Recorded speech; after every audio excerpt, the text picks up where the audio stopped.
তোমাকে যে কোনো দিন বাড়ি থেকে বের করে দিতে পারে। হ্যাঁ, এই মন্ত্র যে ববির কাছ থেকে পেয়েছে আবির, সেটাও আমি জানি। তুমি খুব ভালো করে জানো যে অর্থ, বিত্ত, সম্পদ কোনো কিছু আমাকে টানে না।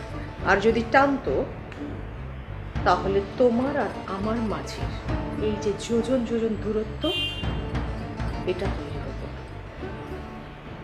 বাবা, তুমি আমার কথা শোনো। তুমি তুমি মাকে নিয়ে গ্রামে চলে যাও।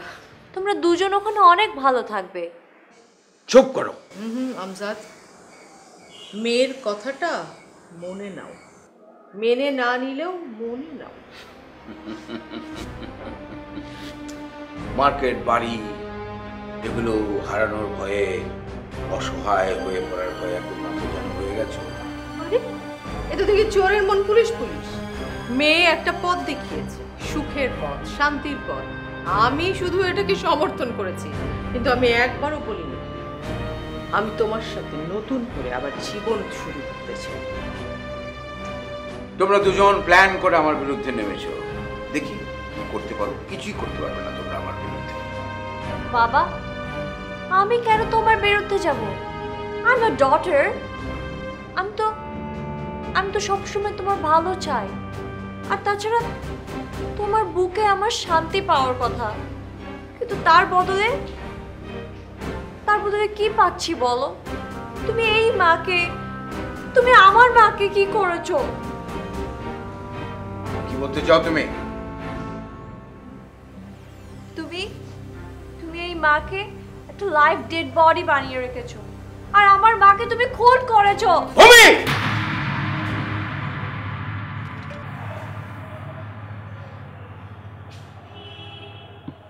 এত মনোযোগ দিয়ে কি করছো? জি, সিগনেচারি ফাইল রেডি করছিলাম। হোয়াট? জি, ববি ম্যামের নির্দেশ। ববি অফিসে এসছে নাকি? জি, উনি এসেছিলেন, আবার বাসা চলে গেছেন। বলেছেন যে পরবর্তীতে আবার আসবেন। সবার আগে এই 60টি অ্যাকাউন্টের সিগনেচারি ওনার নামে করে চিঠি রেডি রাখতে, স্যারকে দিয়ে পারমিশন নিয়ে নেবেন। দেখি ফাইলগুলো দেখি।